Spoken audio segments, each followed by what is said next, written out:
We are going to make breakfast pizzas. I love making things like this because you can make a bunch of them all at one time, or you can just make one or two if that's all you need. But let's say you have a lot of people coming over, you have several kids you're trying to get out the door, anything like that, you can make a lot of them. Let's start off this recipe by getting our English muffins out onto a baking sheet. Now I'm gonna be making these in my little air fryer toaster oven thing just out of convenience because the amount that I'm making today will all fit on that tray. So that's another thing. If you're only making a couple, feel like you don't have to heat up your entire oven. You can make them in the toaster oven. So let's put these all out on this sheet and we're gonna toast these. I'm just putting it on the toast function, but it's about 4 minutes that we're looking at for these to get toasted.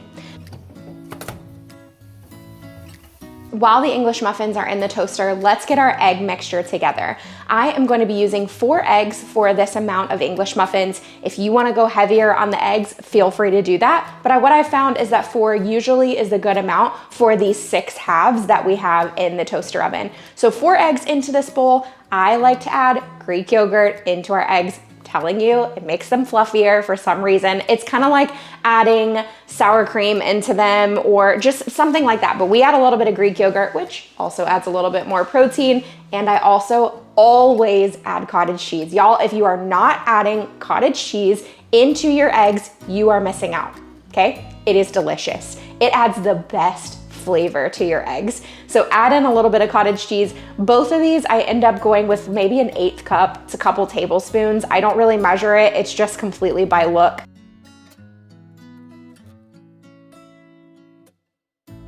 I'm gonna take this over to my stovetop. I've got a little bit of oil heating in a pan and we're just gonna cook these up.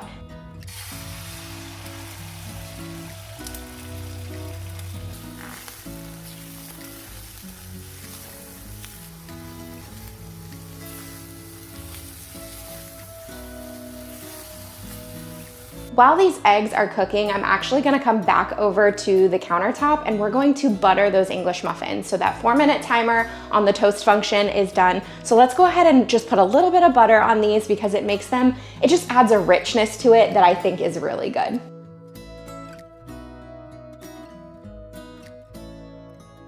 My eggs are perfectly cooked. You want to undercook them just a little bit because they're gonna go under the broiler on top of the English muffins. Let's take a little bit of the eggs and put them on top of each one of the English muffins.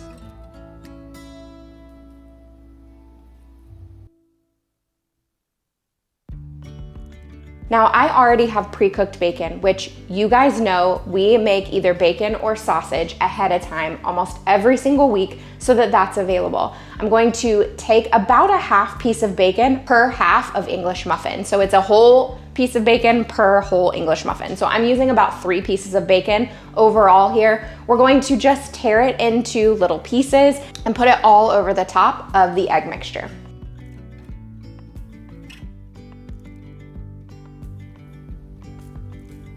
Feel free to use whatever kind of cheese you love. I'm trying to use up this bagged cheese that I have, so we're just using a mozzarella and I'm just gonna add a little bit of cheese to the top of each one of these.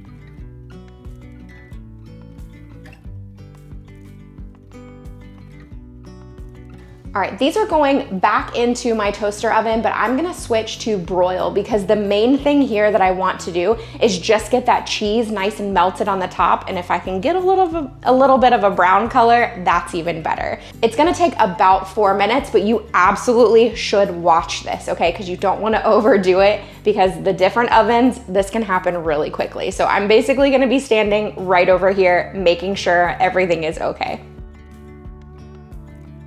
Look how good these look. Oh my goodness, I cannot wait to dive into these little breakfast pizzas. We've already got the yellow from the eggs. We've got sort of a reddish color from the bacon, but it needs some green. So we're gonna top this with a little bit of parsley just for the sake of color. All right, those are really good and so easy to make.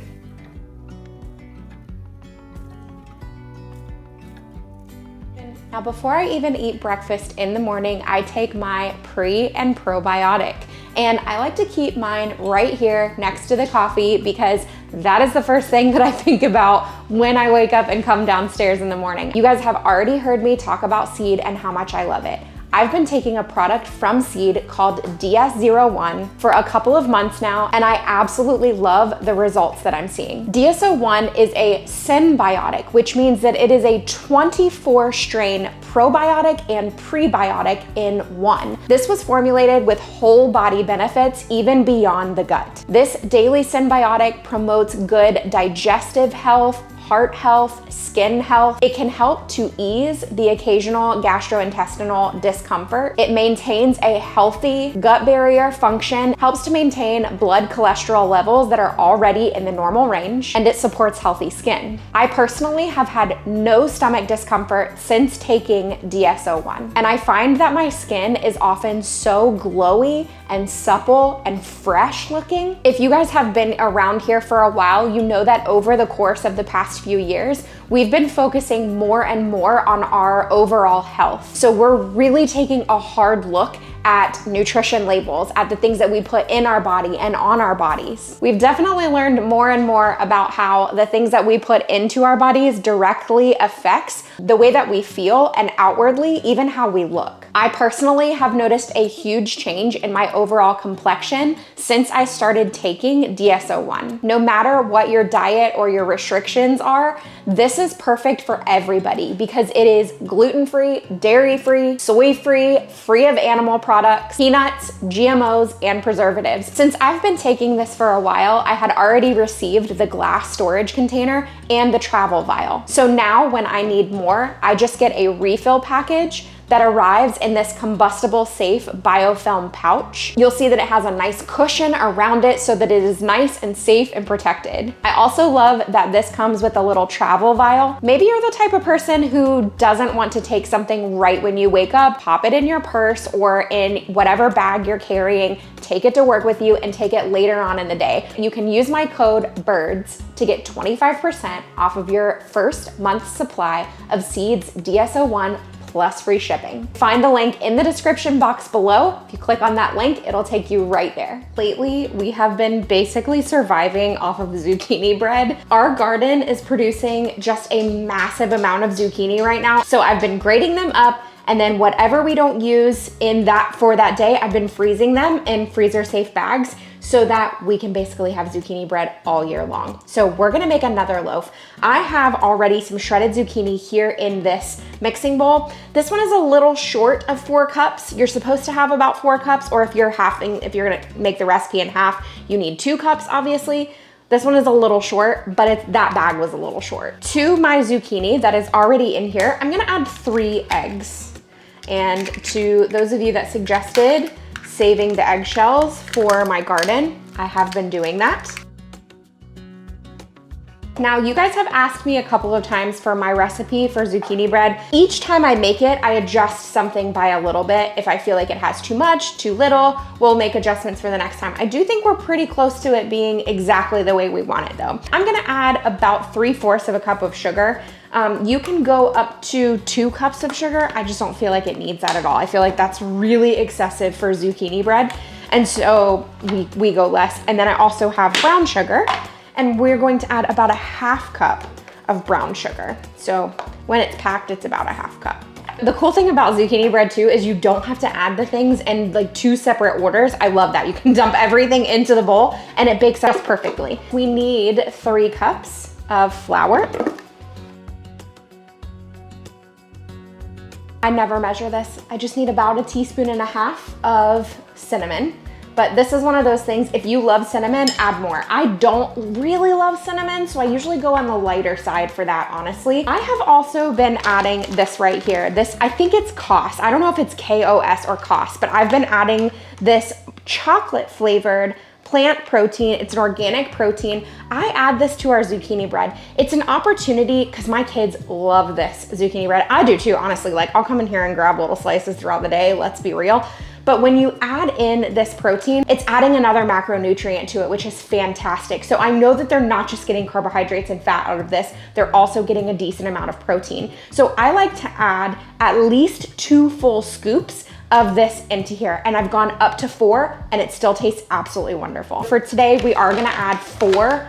I haven't gone above 4 in this. Our serving size is 2 scoops, so it's 10 grams of protein per scoop. So I add 4 and it's been great. Now I've been using coconut oil for our zucchini bread. I only add a half cup. A lot of recipes want you to have a full cup of oil. I just don't think it's necessary. The zucchini in and of itself creates this richness.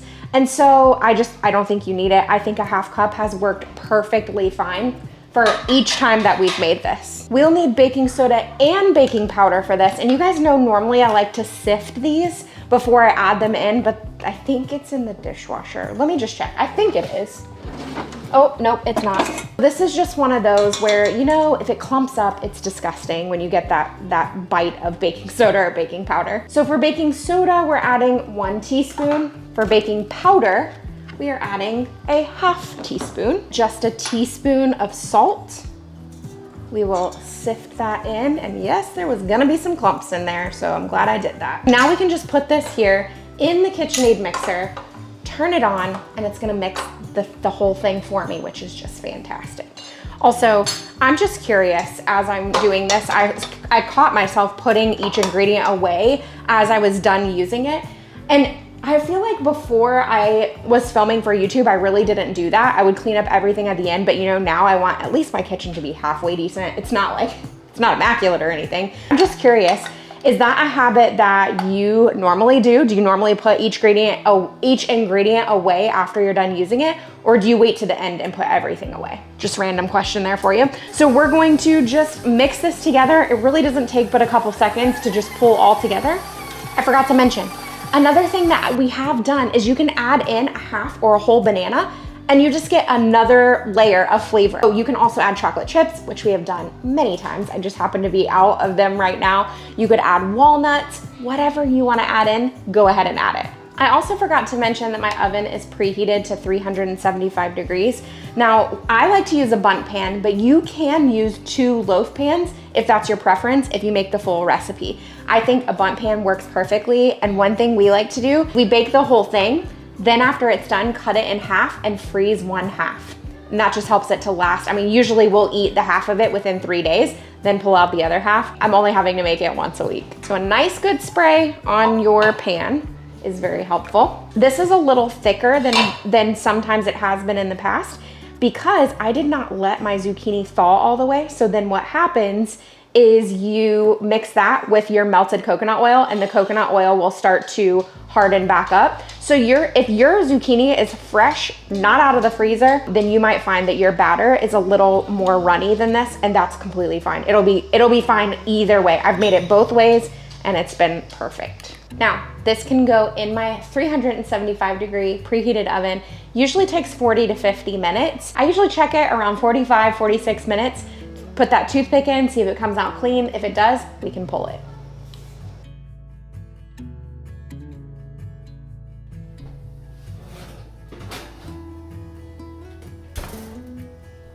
The zucchini bread is done. I have a cat meowing. The zucchini bread is done. It has been cooling for a little while, and I always like to let it cool for just a bit before I take it out of this. And then, although it may not be necessary, I do typically take a knife and just run along a few of the edges. I like to do this and then flip over.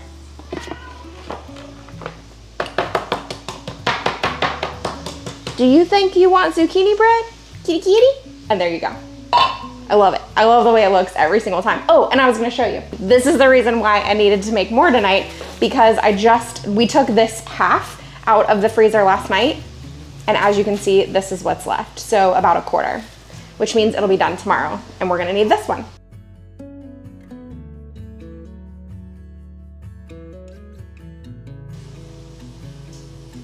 It's so light and fluffy. Oh my goodness. I do want to show you a slight difference. The more zucchini, the better. So this is the last one I made, and I had just over 4 cups in this one. I want you to see the difference here. This is the one that I made last week. This is the one that I made today. So you can see it's a little drier, more zucchini. Honestly, the more you have, I feel like you can't even overdo it with the zucchini. Less zucchini is gonna give you a little more of a spongy. More zucchini is a little more dense. I actually prefer it to be a little more dense. That's my preference, but this is wonderful too. So don't be afraid. If you don't have a full 4 cups, that's totally fine. It's very, very good. Chocolate chips are so good in this, you guys. It makes like almost a dessert. Also, have you ever made zucchini brownies? Because those are good too. I'll make those next. One of my absolute favorite make-ahead breakfasts are the Starbucks Egg Bites. It's a copycat version of them. I like to make a lot of them at one time because they hold up really well. You can put them in the refrigerator and just reheat them when you're ready to eat. They are fantastic, you guys. I always, always, always double the recipe. We're starting with 8 eggs. You probably don't have to have a blender. You could use your KitchenAid mixer, you could use your hand mixer, but a blender makes it really convenient and easy. I always like to add in a little bit of this Kevin's seasoning. It's delicious. It's like the perfect all purpose.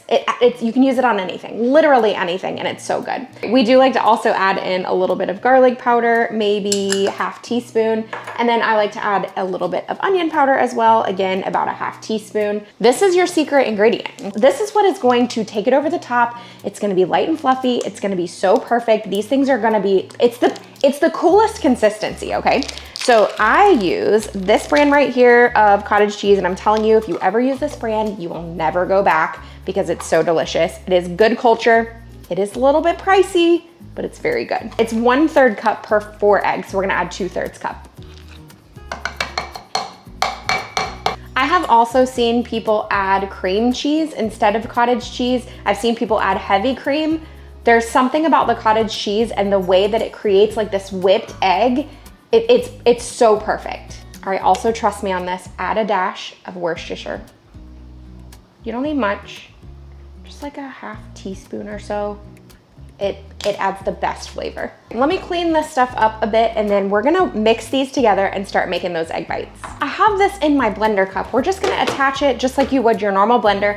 Blend this for like 30 seconds or so. Make sure it's really, really blended together. You want it to be well mixed. You want all the little like cheese curds that are in the cottage cheese to be all combined and whipped together. I like to tap this when it comes out of the blender. You're gonna have bubbles in it, okay? So I like to give it just a minute and let the bubbles settle a little bit. What we made was the base for the egg bites. You can change this up. You can do so many different recipes. We have made countless recipes with these. So I'm gonna start by doing a sausage and cheddar because that's a really simple recipe. And then I don't think we have any spinach right now, but I think I'm gonna do a feta and roasted red pepper. If the bacon is done by then, I might add some bacon in there too. Now, I've heard a lot of people say that you don't need to spray silicone egg molds or silicone molds in general. That has not been the case for me. And I don't know if it's the brand that I have or something like that, but these do need to be sprayed. The egg mixture will stick to it, unfortunately. I've had that experience before. I also don't know if it's whatever the ingredients were that I put in here. It's just better to be safe than sorry. Rather than ruin the hard work, I just go in and just spray the mold. It's no big deal. I already have cooked sausage. This is actually something that we pretty much have on a weekly basis because we like to make breakfast burritos and things like that. So I'm gonna add in just a little bit of sausage into each cup. I'm not really measuring, but it's probably like a ½ teaspoon or so, but you can add however much you like. Adding in some cheddar cheese to each one. You don't even have to add cheese to these because you already have the cottage cheese in the mixture, but I do think it's nice just to have a little bit in there. So I really just add a touch into each one. It's not very much. I just kind of cover the sausage a little bit. Now, once I get a little further down in my blender cup, it's a lot easier to just pour from the cup, but I do think at this stage when it's really full, it's easier to take out something like a 4th cup measurer or something like that. I just think it's a little easier to pour it into these molds. Also, I have a link to these molds on my Amazon, so if you want them, and you only want to fill them about 3/4 of the way full. These are a little more full just because of that, the bubbles at the top, which they'll end up settling. I can usually get almost 2 full molds out of this amount. So I'm hoping that's what I'll get this time too. I am making mine in the Instant Pot. This is the only way I've ever made them, but I know for a fact that you can also make these in a muffin tin. You can put them in your oven. I've just never done it before. If I can find directions that seem like legitimate directions, I will leave them in the description box. But for the purpose of this video, I just want you guys to realize that that is what I'm doing, that I'm using the egg molds, the egg bite molds, and I am putting them in my Instant Pot. I'm adding about a cup to a cup and a half of water to my Instant Pot. I have the wire rack in here. Okay, so it came with the Instant Pot. It's this one right here. Carefully take your egg mold and you're gonna put it into the Instant Pot. All right, now the lid goes on. Make sure that you're set to sealed or sealing. Pressure cook this for 9 minutes, and then we're gonna let it naturally release for 10 minutes. While that's in there, I'm gonna go ahead and prep my next mold because I do happen to have 2 of these. Both of my cutting boards are currently in the dishwasher. So I'm gonna go with just a plate. Normally I would not do that because it definitely scratches these. But we are going to chop up some roasted red pepper that I have. This is a really good flavor. If you have Gruyere cheese, it's so good. We're actually gonna go with feta. And like I said, if I had spinach, we would add that as well. So I just cut it into decently small little pieces. I said that I was thinking about putting bacon in this one, and I was. It is currently 8:38 and I am pretty much done in the kitchen tonight, so the bacon's gonna have to wait till tomorrow. So we're gonna use sausage again. So I'm just putting a little bit of this, of this roasted red pepper into each one. If this is not something you like, that is totally fine. There are so many flavor combinations. There are so many flavor combinations that you can make with these egg bites. I mean, it's the possibilities, you guys, completely endless what you can do. Those of you that don't like feta, this is probably not the recipe for you, but also this would be just as good if you add in cheddar cheese or, you know, any other kind of cheese that you like. So I'm just going to spoon a little bit of feta into each one. You don't need too much, probably not even a full teaspoon, honestly. When that one is done, we can go ahead and put these right in. I don't know what it is, but it's probably the air bubbles now that I think about it. The second batch to me always looks prettier than the first batch. I mean, they taste the same, but it always looks prettier. These will be ready in just a minute when those are done. We have been on low, or, you know, after it finally cooks, it goes to low for 11 minutes. It's supposed to be 10, but that's totally fine. Let's go ahead and take this off of sealing.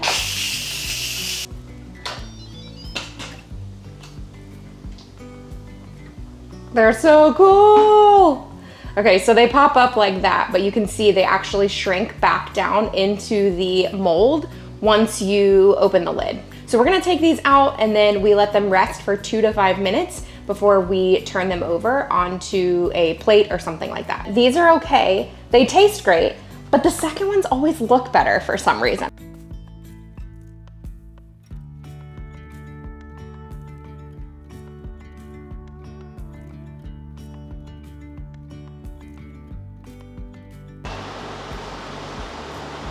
This is so cool because you can see just how like light and fluffy and spongy the inside of it is. It's so good, so perfectly cooked. They're so good, you guys, so good. I will usually just take one of our containers like this and put them all in there, and then you can take out however many at a time you need, reheat them, and it's the perfect little breakfast. There's just something about that second round. It always looks perfect. I don't know what it is. Our verse today comes from Psalm 34:18.